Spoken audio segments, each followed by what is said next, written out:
Esto, una vez más, no es No hay derecho, porque no vamos a hablar exactamente de derecho. Voy a dar mi opinión. Si alguien quiere cortar aquí, pues ya sabe que lo que voy a dar a partir de ahora es mi opinión sobre una serie de cosas. Soy Miguel Ángel Velarde, no aparezco como su humilde abogado de provincias, soy un simple ciudadano encerrado en su casa en medio de una ciudad desierta por el miedo al apocalipsis vírico.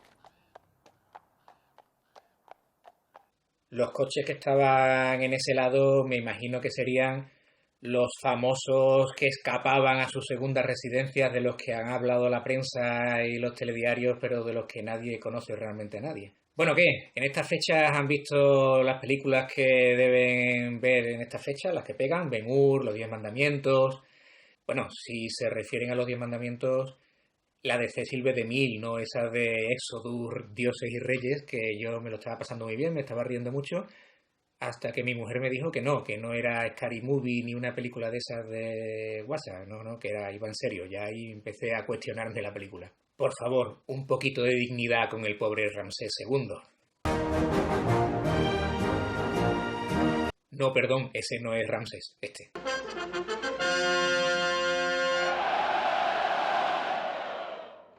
Pues hablando de Ramsés, se me viene a la cabeza una batalla que supongo que todo el mundo ha recordado en cuanto ha hablado de ella, que es la batalla de Kadesh, que enfrentó a los egipcios con el imperio hitita por el control de lo que hoy sería Siria, Líbano, Israel, en una pequeña localidad llamada Kadesh, y que a la vuelta de la batalla se dedicó el bueno de Ramsés, nuestro amigo tan moderno como veremos, a dejar constancia de su gran victoria en la batalla. Esta batalla tiene dos características que la hacen importante. La primera es que se trata de la primera batalla de la que tenemos realmente registros históricos, la que nos cuenta cómo fue, dónde fue.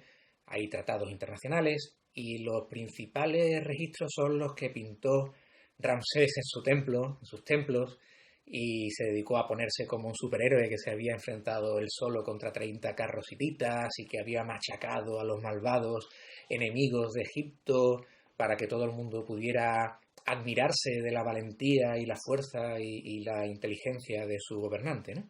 La segunda característica es que posiblemente se trate de, si no el primero, una de las primeras fake news de la historia. Es un bulo. Los historiadores ponen en duda últimamente, aunque todavía hay discusiones, que realmente Ramsés ganara esa batalla a pesar de todo el autobombo que se dio. Como todo bulo y toda fake news, sigue las mismas pautas actuales, es decir, tiene una perfecta intencionalidad política, ensalzar a un gobernante, y tiene otra característica, ¿no?, que se hace y se hizo en su momento impidiendo que se pudiera poner en duda la versión del faraón. ¿Por qué? En primer lugar, porque no había forma en la época de poner en duda la versión del que mandaba. Si tú querías conservar tu cabeza, evidentemente, o no acabar en las tripas de un cocodrilo. Y en segundo lugar, y sin duda, porque todo tirano de todo sistema político y de toda época tiene siempre una buena excusa, sin duda es la de proteger a la ciudadanía del mal rollito, de la desesperación, evitar la desmoralización y el desasosiego que en momentos de crisis pudiera desunir un país y rendirse ante un enemigo, ¿no? Pero es que nadie va a pensar en los niños. En aquel entonces la terminología militar sí que tenía un sentido porque era una guerra. Hoy en día, evidentemente, todas esas estupideces de que estamos en guerra y que no hay que rendirse, no veo yo a nadie rindiéndose por las calles y diciendo nos rendimos ante el virus, y el virus tomando la jefatura del Estado, imponiendo un gobierno, ¿no? Como digo, Ramsés es un tipo moderno. Es un tipo moderno porque hoy en día sigue habiendo ministros que salen en la televisión diciendo que se va a poner coto a los bulos, precisamente para evitar ese desasosiego en la población que pueda desunirnos o causarnos algún tipo de perjuicio psicológico, ¿no? Todo por nuestro bien, ¿no? Y con una intencionalidad política, evidentemente. A los bulos a los que se refiere no son todos, son los que atacan al gobierno, los que están en contra de su ideología o de su acción de gobierno, ¿no? Exactamente igual que Ramsés, exactamente igual. Ramsés era uno de los nuestros. ¿Quiere decir esto que la mentira no deba ser castigada? Pues depende. Este vídeo básicamente lo hago porque lo que cuento en él debiera ser de primero de ciudadano, de primero de persona decente y libre, ¿no? pero veo que no, que hay ciertas cosas que a nadie se le pasan por la cabeza. Todo el mundo quiere ser bien protegido y prohibir el mal y obligar a hacer el bien, ¿no? Evidentemente, en toda nuestra civilización occidental hay una serie de mentiras que se han castigado. Básicamente son las mentiras que son una agresión contra una persona individualizable y real. Es decir, las injurias, las calumnias. Yo a una persona la puedo acusar en falso de un delito. Evidentemente, eso es un ataque a esa persona, ¿no? O la puede insultar. Pero ese insulto tiene que tener una serie de características. Para que la injuria sea castigable, tiene que haber el ánimo de injuriar, es decir, la intención de verdad causar un daño a esa persona, un daño moral. Se llama animus injuriandi en latín, ¿no? Pero además, esa persona debe de sentirse ofendida. Es decir, tú le llamas a alguien una cosa y esa persona pues dice, este tío es un imbécil, me da igual lo que diga. Eso no es castigable. Si tú no denuncias, tú no te sientes ofendido, pues no es castigable. Y en tercer lugar, lo que tú digas debe de ser objetivamente una agresión. Es decir, si yo te digo que no me gusta cómo lo estás haciendo y que como servidor público me pareces un inútil, eso no es objetivamente una agresión. Sería una agresión si yo te digo tú eres un imbécil y no sé, cosas así, ¿no? Hay una amplia jurisprudencia sobre el tema, no es algo nuevo, no es algo que yo me esté inventando sobre la marcha, y el Tribunal Supremo lleva desde el siglo XIX explicando qué es y qué no es una agresión en función de la realidad social del momento, por supuesto. Está ahí para el que quiera verlo. ¿Qué diferencia hay entre eso y la mentira genérica? Pues es tan evidente, la cantidad de problemas sobre prohibir la mentira es tan evidente que me da, ahora que lo estoy rodando, un poco de vergüenza tener que explicarlo, como si fueran ustedes niños pequeños. Pero vamos a hacerlo porque a alguno habrá que no lo sepa. En primer lugar, ¿qué decidimos qué es falso y qué no es falso? Cuando nos metimos en la injuria, en la acusación de verdad que puede ser castigable, nos encontramos ante la excepción, o sea, la defensa de la verdad, la exceptio veritatis. Es decir, oiga, si yo lo que le he llamado a usted es verdad, no me pueden castigar por serlo. Y entonces entramos en un juicio en el que el juez tiene que valorar las pruebas y es tremendamente difícil saber quién miente y quién no. Testigos, pruebas documentales, periciales, es tremendamente difícil saber lo que es verdad y lo que no es verdad. Y eso teniendo en cuenta con un juez independiente. ¿Qué hace al juez independiente? ¿Que nosotros nos creamos que lo es? No. Al juez lo que lo hace independiente es que le trae al fresco quien gane el juicio. Él va a fallar, va a dar un veredicto en función a lo que él considera correcto porque le da igual quién beneficie o quién se perjudique de ese juicio. Es totalmente independiente.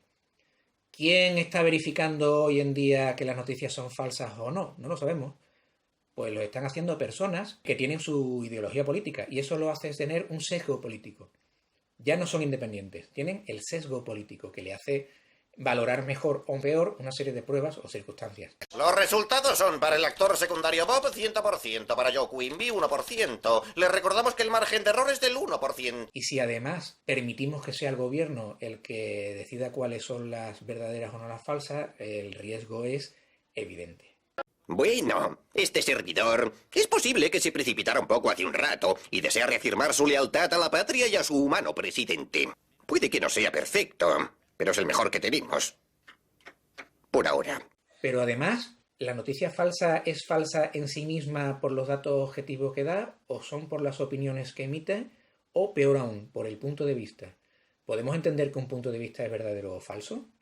Porque si un hecho es el mismo, a lo mejor el punto de vista no es el mismo desde uno u otro bando. Cualquiera que haya escuchado Obi-Wan Kenobi lo sabe, ¿no? Así que lo que te dije era verdad, desde cierto punto de vista. ¿Cierto punto de vista? Luke, vas a descubrir que muchas de las verdades en las que creemos dependen de nuestro punto de vista. Pero tenemos otro punto más. Vamos a poner un ejemplo. Y un ejemplo que se aleja un poco de esto en lo que estamos metidos, ¿no? Imagínense ustedes que un periódico publica que una entrevista a un funcionario que afirma que el gobierno está infiltrado por unos malvados reptiloides extraterrestres bajo órdenes de la reina de Inglaterra, que es otra extraterrestre, para el mal. ¿Eso es una noticia falsa? Pues es una estupidez. ¿Pero la noticia qué es?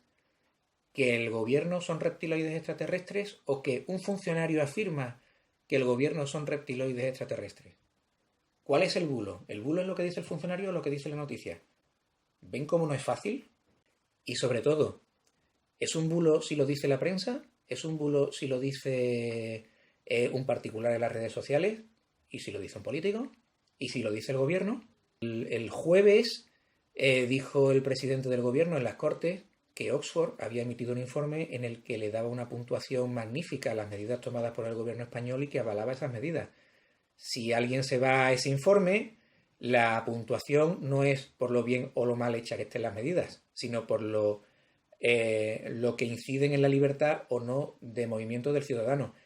Y es más, ese informe dice expresamente que esa puntuación no prejuzga la bondad o no, la eficacia o no de esas medidas. Es solo una forma de establecer qué medidas son más o menos restrictivas, ¿no? Tenemos también una ministra que ha dicho ante un medio extranjero que España ha tomado las mismas medidas que Corea del Sur. Es una trola como un piano. ¿Eso es una fake news? ¿Habría que castigar a la ministra? ¿Habría que castigar al presidente del gobierno? ¿O solo a los medios críticos con el gobierno porque hay que protegernos de la desunión y de la desmoralización? Pero es que nadie va a pensar en los niños. ¿Saben ustedes a dónde nos lleva eso? Porque además, ¿para qué hay que prohibir las fake news? ¿Para qué hay que castigar los bulos? ¿Para protegernos? Primero, el que miente se retrata. Si alguien me dice una estupidez, yo ya sé el tipo de persona que está diciendo esa estupidez. Ya me está diciendo el tipo de opiniones que puedo esperar de esa persona. Los bulos son útiles para saber el sesgo de un medio de comunicación concreto. Desde ese punto de vista, estaría limitando mi capacidad de hacerme a la idea del mundo que me rodea, ¿no? Pero es que además, la excusa de protegerme es la clásica excusa de todo dictador, todo tirano y todo totalitario. No hay un tirano a lo largo de la historia que no tenga una buena excusa para ejercer su dominio y coartar la libertad de sus súbditos. Y la excusa siempre suele ser la misma. En este caso, protegernos de la mentira. Eso tiene una serie de problemas gordísimos. Decidir que nos quieren proteger, decidir que para ello van a imponer una moral frente a otra, es lo propio del totalitarismo. ¿Por qué? Porque todo el mundo nos gusta el bien y todo el mundo queremos que no se haga el mal. El problema es tratar de imponer el bien y prohibir el mal.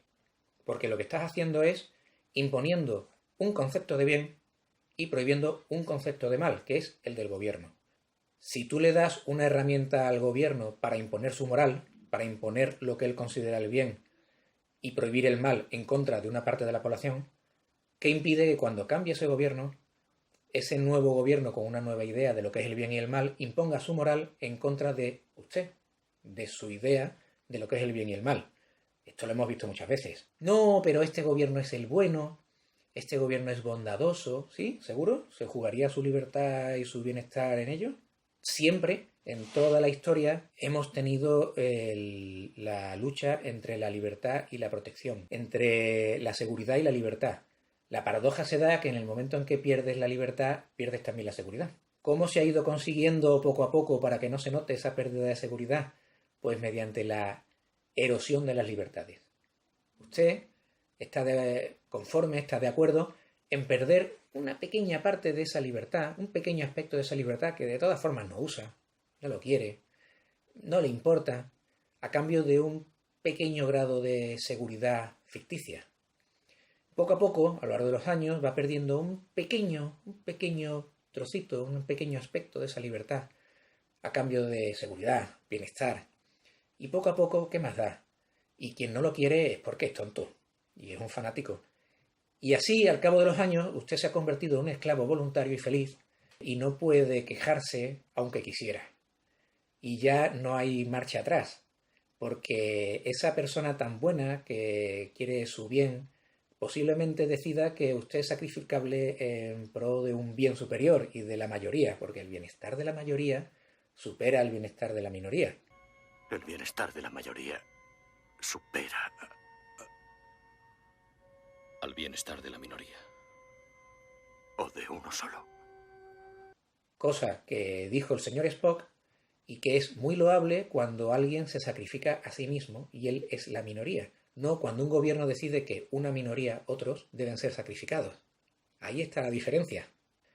Pero el segundo problema importante de querer que nos protejan de la mentira es porque hay quien piensa que sus vecinos no van a saber distinguir la verdad de la mentira, no tienen suficiente criterio para formarse una idea en base a todas las informaciones que le llegan. Vamos a prohibir la mentira para evitar que se lo crean, ¿no? Porque como son tontos, si esa persona no tiene suficiente criterio para hacerse una idea del bien y del mal, de lo que es verdadero, de lo que es falso, de lo que es bueno y de lo que es apropiado o no, ¿tiene entonces criterio para votar?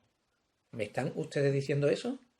¿Quieren decir que sus vecinos no son lo suficientemente buenos para votar porque no tienen criterio para hacerlo? Porque es a lo que llegamos, la conclusión lógica a la que llegamos. Si una persona no tiene suficiente madurez para hacerse un criterio, no la tiene para votar. ¿Me están ustedes diciendo que no les gusta la democracia? Y eso es todo por hoy. De nuevo han sido mis opiniones personales, no ha sido un vídeo sobre derecho, ya volveremos a ello. Ruego disculpen mi falta de calidad técnica, el hecho de que dé mis opiniones en vez de dar unas lecciones sobre derecho, y en breve volveremos con cosas más interesantes. Y muchas gracias por escucharme.